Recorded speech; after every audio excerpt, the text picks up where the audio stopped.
Tonight, the Police Welfare Association is demanding that the government of St. Lucia keeps its promise of bringing the impacts investigation to an end.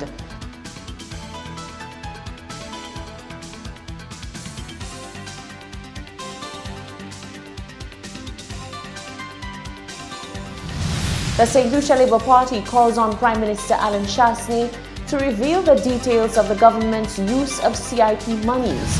And the St. Lucia Fire Service has been gifted with brand new equipment, including a new ambulance, which will assist in continuation of the department's rapid response to emergency situations.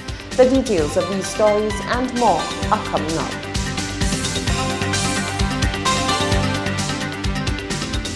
This is the Hot 7 Nightly News with Lovelace and Amy Joseph. Good night, it is Thursday, the 13th of June 2019. Welcome to the Hot 7 Nightly News. We're on Flow Channel 117, also being simulcast on Kiss FM 105.5 and 105.9. You can also watch on our website www.caribbeanhottv.com or on our free Caribbean Hot FM mobile app. I'm Lovely St. Amy Joseph.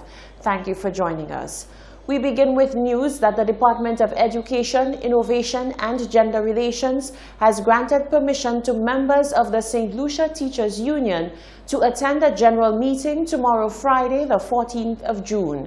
As a result, there will be no school.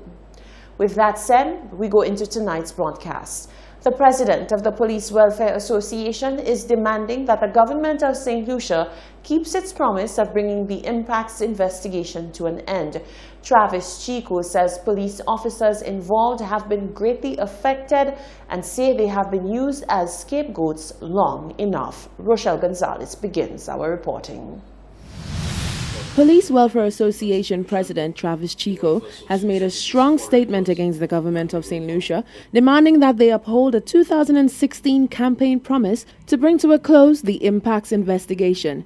The investigation surrounds allegations of extrajudicial police killings between 2010 and 2011, where 13 civilians were killed by police in the space of 2 months. During a press conference on Thursday morning, Chico said the investigation has taken a severe toll on the force, especially those officers involved. The government and the necessary parties involved have not kept up to the promise of dealing with the issue of impacts, where we have members who continue to wait for more than 8 years, waiting to see what is going to happen to them. We have members who have been hauled before, who have been arrested, They've been arrested, released, and nothing has happened.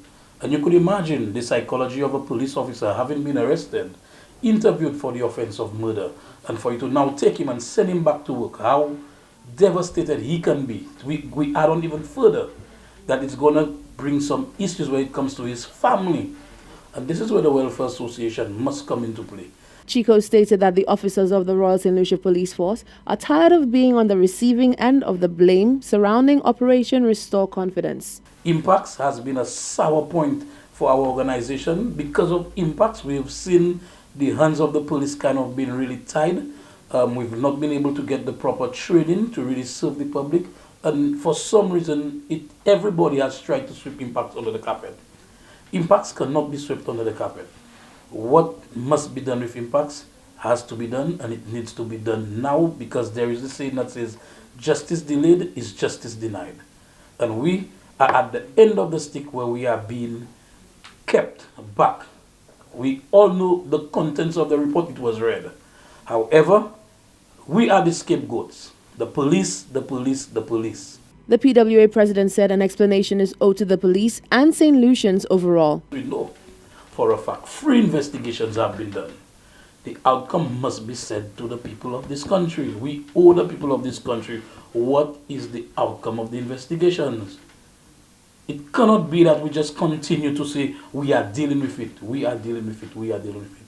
It comes to a time for less lip service and action as it pertains to impacts. Chico concluded by saying the association will continue to air its voice on the issue of impacts and how they believe it should be dealt with.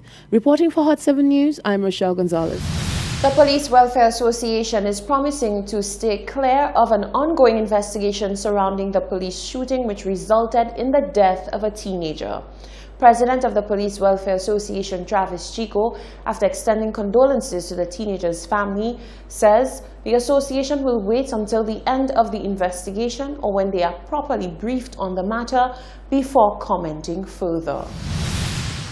The Police Welfare Association is treading lightly when it comes to speaking on the May 22nd police shooting which resulted in the death of 17-year-old student Arnold Joseph. The teenager succumbed to injuries sustained after he was shot by police along the Chaussee Road near the La Panse Junction at about 10:30 p.m. The incident occurred after the vehicle he was in reportedly failed to obey a police directive to stop. PWA President Travis Chico said the matter is under investigation and the association is steering clear of the case to avoid any form of prejudice to justice. As a welfare association, we await the outcome of the investigations, which is very important. And as we've said, the welfare association will never attempt to influence the outcome of an investigation or the outcome of a matter which is before the judiciary. So we wait. And normally or customarily, we have always made our pronouncement after the whole investigation or the trial or whatever is happening in the matter is concluded. So we will hold the same position at this point in time unless we are properly briefed or what has happened, what comes out of the investigation is contrary to actions. The PWA president said the association will have no qualms to an independent or external inquiry on the case. Then we will make a statement as the Welfare Association. Would you agree to an independent inquiry? Definitely. But the law, we have no objections to independent inquiries. However, we will not operate outside the legislative framework. The law does not make provisions for outside investigations unless certain things happen. However, I see no issues for an external investigation once the police officers know for a fact that they were justified. As I've said, it is under investigations and we await what the outcomes are. Chico said the association shares thoughts and concerns for all parties involved. What we've done as a welfare association is to provide the first line, which we always do for our members who are involved in shooting incidents, whether it's fatal or not, is to provide them with the counseling, to provide them with the necessary sessions that they would need to debrief them. We also, as a welfare association, sympathize with the family on their loss. We know that it's not easy to lose a loved one. At the time of his death, Joseph was a student of the Entrepot Secondary School. Reporting for Hot 7 News, I'm Rochelle Gonzalez. A need to elevate the response capacity of the Fire Service Department initiated the June 13 handing over ceremony of an ambulance and 12 AED machines. Aided by Japan Aid Social and Economic Development Project, the brand new equipment will assist in a continuation of the Fire Service Department's rapid response to emergency situations. Solange Alfred reports. A demanding budget outlined by the Fire Service in 2017 saw the request for 5 ambulances, 2 rescue tenders, and a skylift. However, the government's budget was unable to cover the request, says Chief Economist in the Ministry of Economic Development, Kerry Joseph. She was thankful where the government fell short, the Japan Aid Social and Economic Project was able to pick up and assist in the procurement of some of the requested equipment. We were very thankful that under the Japan Aid Social and Economic Development Project that we have been able to procure some of the equipment that they require. And so we are happy to be here today to be part of the process of the handing over ceremony for the ambulance and the 12 AED machines. We know that it will go a long way in assisting the fire servicemen and women in the delivery of such an essential service to the government and people of St. Lucia. So on behalf of the Department of Economic Development, I would like to thank the Japan International Cooperation System for their support over the years because they have supported many different agencies with respect to equipment and necessary tools to allow them to continue their operations. And so we are grateful. On hand was one representative of the Japan International Cooperation System, who expressed her pleasure working alongside the government of St. Lucia for the continued social and economic growth of the island. Under the project, 1 unit of ambulance here and 12 units of AEDs have been procured, and 1 unit each of turntable ladder, skylift, and rescue tender are expected to be delivered before this year ends. Thanks to great support by the government of St. Lucia and strong contribution made by the government of Japan, this procurement is on the right track to the successful completion.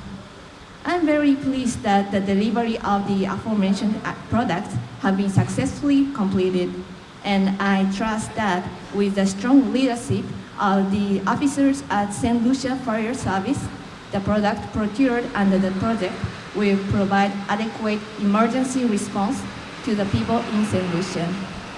Chief Fire Officer Joseph praised the donation as one that will greatly assist the people of Dennery, where the ambulance will be enlisted. We are congregated here today to express our gratitude to the government and people of Japan through the Japan International Cooperation System for the donation of this brand new, fully equipped ambulance. It is indeed another good day for the fire service, the staff assigned to the Dennery Fire Station, the people of the Dennery community where the ambulance will be based, and St. Lucia by extension. Joseph assured every piece of equipment received is vital in making the job of fire service personnel easier and more efficient. He urged the fire service personnel to make certain an improvement is seen within their delivery of service, as they have now been equipped to do better. Reporting for Hot 7 News, I am Solange Alfred. The St. Lucia Labour Party has issued a call to Prime Minister Alan Chasney asking him to reveal the details of the government's use of CIP monies.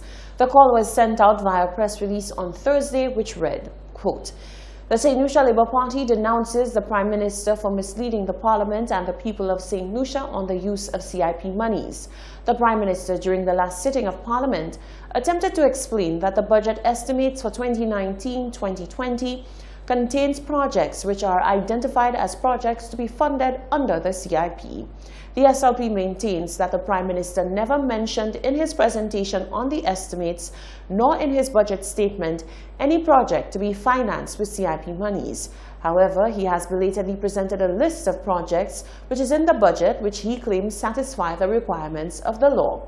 Section 33, subsection 3 states, "The Minister for Finance shall lay before Parliament every financial year for its approval the purposes to which the funds will be allocated."